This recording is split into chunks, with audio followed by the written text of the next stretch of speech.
अस्सलाम वालेकुम। मेरा नाम हाफ़िज़ अबू बकर सिद्दीक़ है और मैं हाल ही में पंजाब पब्लिक सर्विस कमीशन के ज़रिए लेक्चरर केमिस्ट्री सेलेक्ट हुआ हूँ।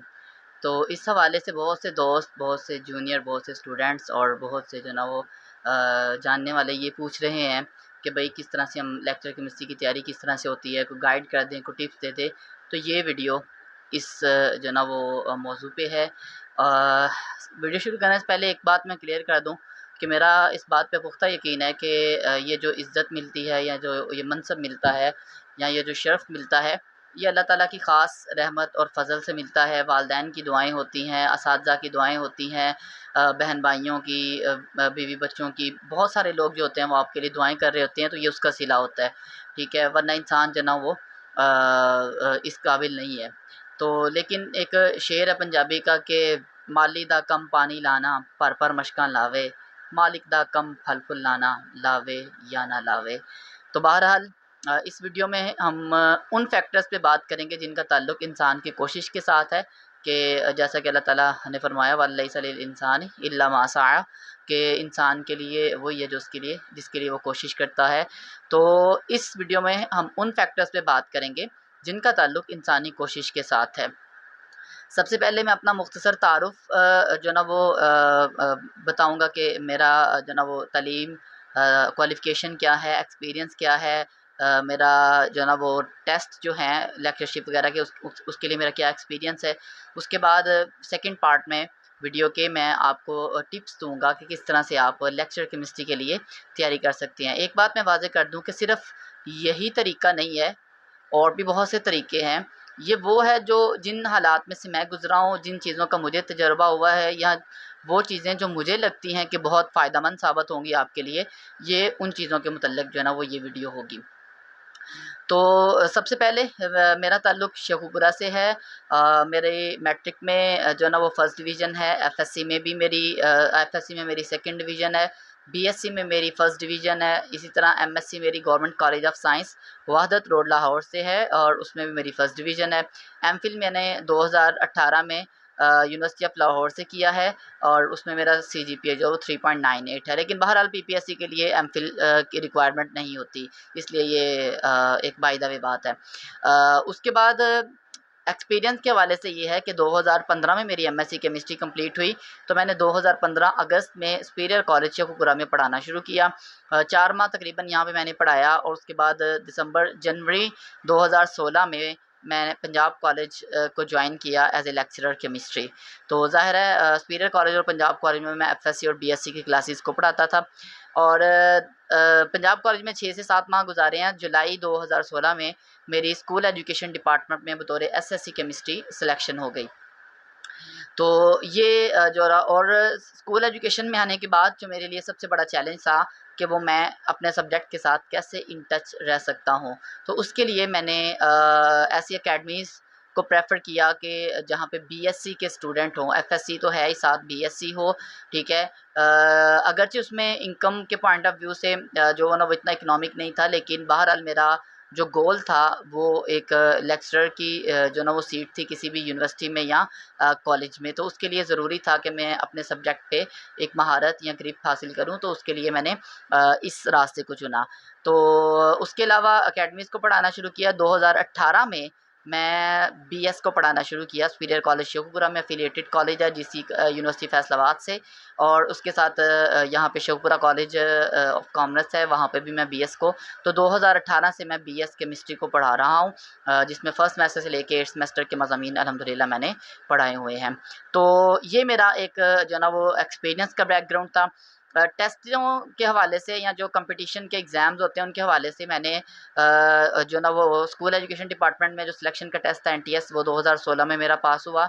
उसके बाद जो मैंने 2017 में लेक्चरर केमिस्ट्री का टेस्ट दिया था, लेकिन उसमें मैं क्वालिफ़ाई नहीं कर सका क्योंकि उसके लिए मैंने सिर्फ़ और सिर्फ़ एफएससी तैयार की थी। तो मेरा तब मुझे ये अंदाज़ा हुआ कि एफएससी इसके लिए काफ़ी नहीं है। उसके बाद मैंने 2018 में सीनियर केमिस्ट का टेस्ट दिया। पंजाब पब्लिक सर्विस कमीशन में ही, उसमें मेरा टेस्ट क्लियर हो गया और मैंने इंटरव्यू के लिए क्वालिफ़ाई किया। एग्रीकल्चर डिपार्टमेंट का टेस्ट था ये। तो उसमें मैंने जो है ना वो मेरा फाइनल मेरिट में मेरा जो है ना वो जगह नहीं बन सकी, 4 सीटें थी, मेरा 9वां नंबर था मेरिट में।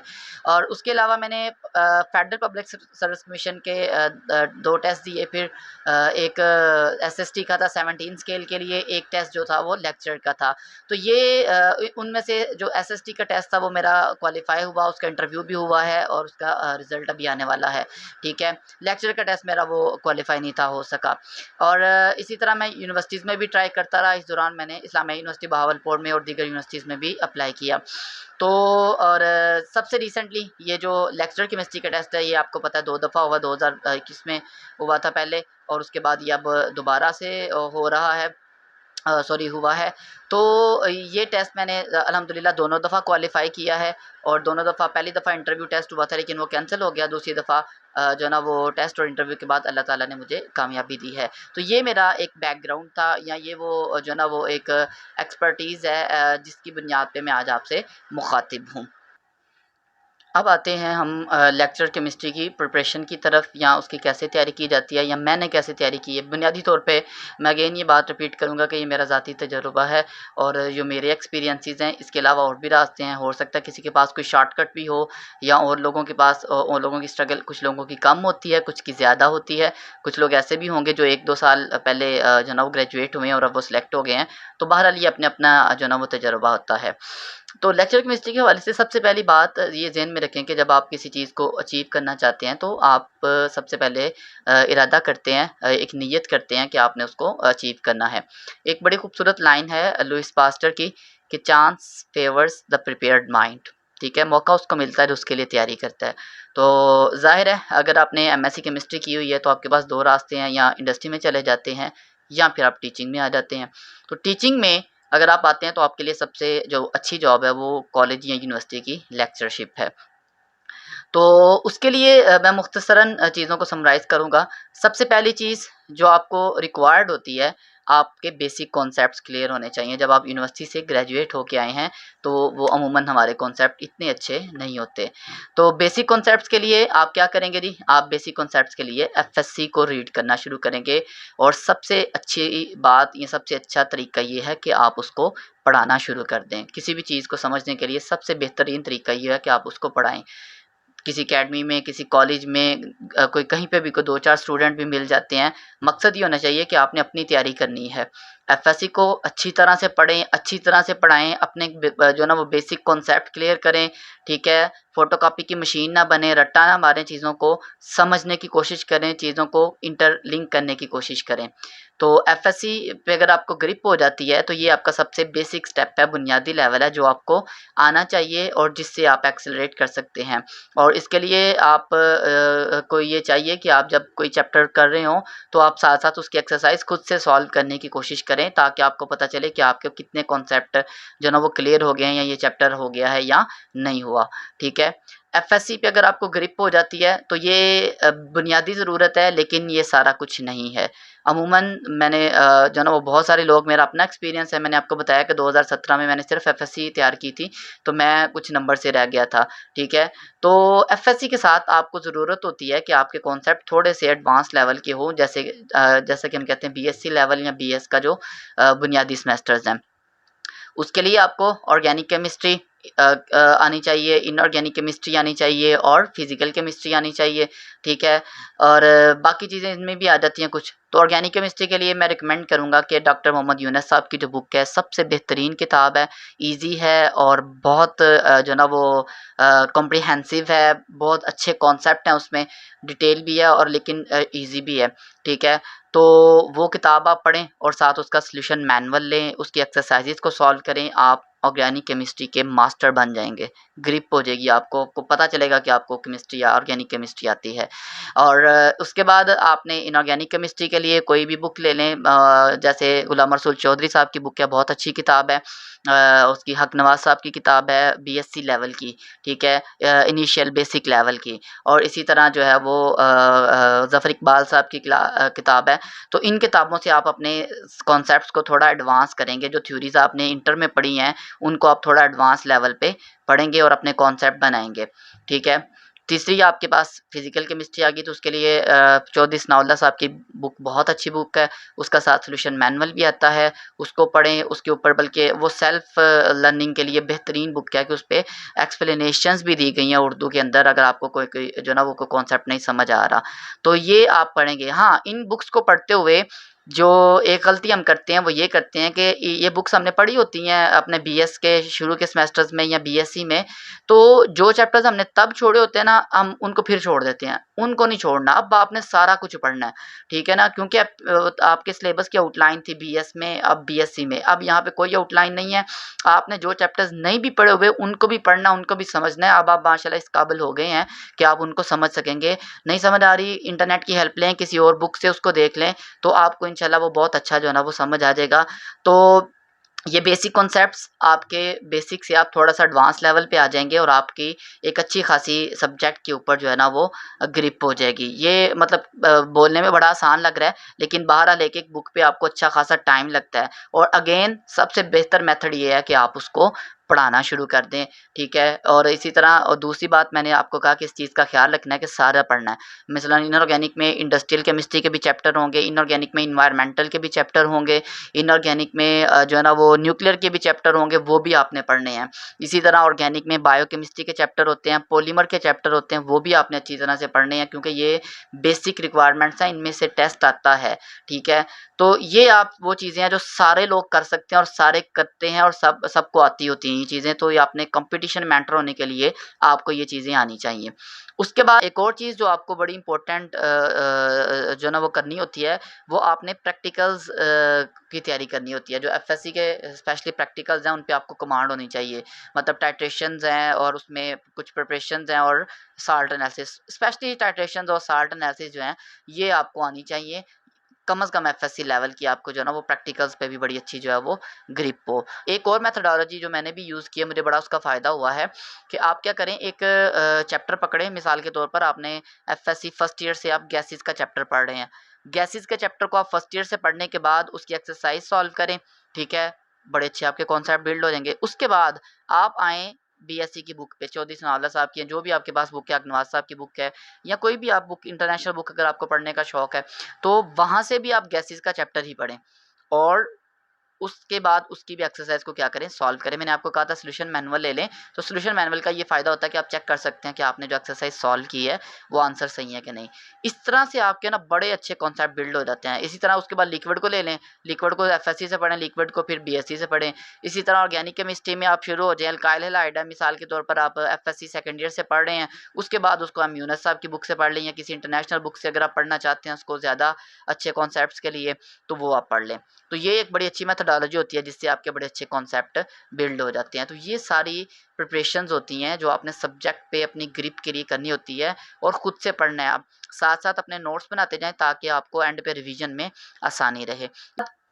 आ जाते हैं जी कि और सबसे बेहतर मैं अगेन बार-बार रिपीट करूँगा कि पढ़ाएँ, ज़्यादा ईज़ी है।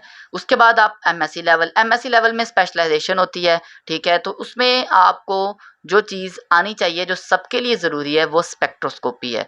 Spectroscopy UV visible, IR spectroscopy, NMR और जो ना वो है मास स्पेक्ट्रोस्कोपी, ये आपको इनकी बेसिक्स आनी चाहिए। बहुत ज़्यादा एडवांस नहीं, तो कम से कम आपको इसकी बेसिक्स आनी चाहिए हर एक की, ठीक है? इनके जो ना वो बेसिक्स के लिए मैं बुक रिकमेंड करूँगा। डॉक्टर मोहम्मद यूनुस साहब की बुक है, ऑर्गेनिक स्पेक्ट्रोस्कोपी के नाम से बेहतरीन किस्म की बुक है, ईज़ी है। उसके अलावा और भी आप किसी बुक से पढ़ना चाहते हैं इंटरनेशनल बुक से, तो वो ज़्यादा बेहतर है, वो वहाँ पे बड़ा अच्छा एक्सप्लेन किया गया होता है। ऑर्गेनिक केमिस्ट्री की बुक से मिलेगा आपको, या ये मिलेगा एनालिटिकल केमिस्ट्री की बुक से, ठीक है? जीडी क्रिस्टन है, वोगल है, या इस तरह की, या ऑर्गेनिक केमिस्ट्री की बुक्स में भी आपको ये चैप्टर्स मिलते हैं, ठीक है? तो ये आपका एक बेसिक जो ना वो पैक हो गया टेस्ट की तैयारी के लिए, ठीक है? हाँ, एक बात जो मैं बताना भूल गया था कि टेस्ट ज़ाहिर है कि 100 नंबर का होता है, आपको पता होगा। उसमें से 80 नंबर के केमिस्ट्री के क्वेश्चन होते हैं, 80 के एमसीक्यूज़ और 20 जनरल नॉलेज के होते हैं। तो हमारा इस डिस्कशन का जो फ़ोकस है वो 80 मार्क्स पे है। तो अगर आप इतना कर लेते हैं तो आपको केमिस्ट्री पे एक अच्छी खासी ग्रिप हो जाती है। उसके अलावा कुछ चीज़ें हैं जो ना वो एडवांस है, वो हम इतनी ज़्यादा नहीं कर सकते। ये चीज़ें वो हैं जो हम कर सकते हैं, और ये भी हो जाएँ तो मेरा ख़्याल है कि आपका जो ना वो अच्छी खासी तैयारी हो जाती है। उसके बाद एक बुक मैं रिकमेंड करूँगा रिवीजन के लिए, सही है ना? वो तैयारी के लिए नहीं है, रिवीजन के लिए बुक है टेस्ट योर केमिस्ट्री, हक नवाज़ भट्टी साहब की, कारवान वालों की बुक है। वो आप ले लें और उसको आप तैयार करें और रिवीजन के लिए यूज़ करें। हाँ, एक और बात सबसे इम्पोर्टेंट कि जब आप तैयारी कर रहे हैं, एफएससी, बीएससी पढ़ रहे हैं, एमएससी की कोई बुक पढ़ रहे हैं, तो साथ अपने नोट्स ज़रूर बनाएँ, ये आपको एंड पे काम आएँगे for the sake of revision. Test की तैयारी के लिए सबसे इम्पोर्टेंट बात, आपने किसी एकेडमी को ज्वाइन नहीं करना, खुद से पढ़ें। फ़ायदा आपको खुद ही पढ़ने का होना है। अकेडमी में जाएँगे तो वो क्या करवाएँगे, आपको रिवीजन वगैरह करवाएँगे। तो आपने माशाल्लाह से 16 साल या 18 साल एमफ़िल वगैरह किया होता है, तो आपको किसी किस्म की अकेडमी की ज़रूरत नहीं होती। गाइडलाइन ज़रूर लें और उसके बाद खुद से पढ़ें। जितना आप बुक रीडिंग खुद करेंगे, आपको उतना ज़्यादा उसका फ़ायदा होगा। अच्छा, अब उसके बाद आ जाते हैं जी कि टेस्ट आपने प्रिपेयर कर लिया, प्रिपेयर कर लें आप, ठीक है? उसके बाद आपने अप्लाई कर दिया, फ़र्ज़ करें सीटें आई हैं और उसके बाद आपकी फ़ाइनल राउंड शुरू हो जाता है। जब आप अप्लाई कर दें, तो आपको पता होता है कि उसके महीने बाद या 1.5 महीने बाद टेस्ट आ जाना है, तो आप अपनी प्लानिंग शुरू कर दें। उस महीने डेढ़ में अपना प्लान करें, सब्जेक्ट्स को रिवाइज़ करें, जो आपने नोट्स बनाए हैं उनको अपडेट करें, ठीक है? डेज़ डिवाइड करें, ये सारी आप तैयारियाँ मुकम्मल करेंगे अपनी। उसके बाद आप क्या करेंगे जी? उसके बाद आप ये करेंगे कि जिस दिन टेस्ट है या रिवीजन वगैरह कर लिया आपने, टेस्ट से पहले आप अपने आप को पुरसकून करेंगे। आपने इतना ज़्यादा तैयारी की हुई है, आपके दिमाग में बेशुमार चीज़ें चल रही हैं, ऐसे जो ना वो नींद नहीं आ रही है, जो भी हो रहा है, तो आपने अपने आप को पुरसकून करना है। अपनी नींद पूरी करें, अपनी जो ना वो परेशानियाँ सारी चीज़ें भुला के बिल्कुल पुरसकून होके टेस्ट देने जाएँ। टेस्ट में जाके बैठ जाएँगे, उसके बाद जब टेस्ट शुरू होता है, तो सबसे पहले आप क्या करते हैं कि टेस्ट को एक तरफ से करना शुरू कर दें सॉल्व, सही है ना? मतलब ये है कि देखें, टेस्ट में 100 एमसीक्यूज़ आपने सॉल्व करने हैं, सबके लिए इक्वल टाइम है। तो जो एमसीक्यूज़ ईज़ी हैं, उनको आप जल्दी सॉल्व करके उन एमसीक्यूज़ के लिए टाइम बचा लेते हैं जो थोड़े मुश्किल हैं, जिनको थोड़ा सॉल्व करना पड़ता है। तो मेरा ये तरीका रहा है कि मैं एक तरफ से शुरू करता हूँ और जो मुझे आते होते हैं, जो जल्दी हो रहे हैं, उनको मैं करी जाता हूँ। ये नहीं कि जो आसान है, ऐसे लगाई जाएँ, उनको अच्छी तरह पढ़ें। जितना आसान हो सकता है उसको एक दफ़ा रीड कर लें कि उसमें कोई ट्रिक तो नहीं है, ठीक है? बहरहाल जो ईज़ी हैं, उनको करते जाएँ। एक दफ़ा आप करने के बाद फिर उसके बाद उन एमसीक्यूज़ पे आएँ, जो कि थोड़े से सॉल्व करने वाले हैं, उनको सॉल्व कर लें। उसके बाद फिर आ जाते हैं वो एमसीक्यूज़ जिनमें थोड़ा-सा डाउट होता है या जो थोड़े रिस्की होते हैं, जिनमें थोड़ा सोच-विचार करनी होती है, तो फिर उसके बाद उस पे आएँ। टेस्ट के वाले से एक बात याद रखें कि टेस्ट की नेचर आपको डिसाइड करती है कि उसका मेरिट क्या बनेगा। मसलन देखें, अगर आपको लगे कि टेस्ट मुश्किल है, तो वो सबके लिए मुश्किल है। आपने एफएससी पढ़ी हुई है, आपने बीएससी पढ़ी हुई है, आपने एमएससी का थोड़ा बहुत पढ़ा हुआ है, तो आपको पता होगा कि ये इन इन सारी चीज़ों में से नहीं आया। तो इसका मतलब ये सारी चीज़ें जो है ना वो सबके लिए कॉमन है। तो अगर इस तरह का टेस्ट है, तो फिर इसमें डाउटफुल क्वेश्चंस में रिस्क बहुत कम लें। जो आपको सही आते हैं उतने ही लगाएँ। मैं अपनी मिसाल दूँगा कि ये जो हमारे केमिस्ट्री के दोनों टेस्ट हुए हैं, इन दोनों टेस्टों में कम लोग पास हुए हैं। मतलब पास जो हो गया वो इंटरव्यू के लिए क्वालीफ़ाई कर गया, 40 नंबर वाला, ठीक है।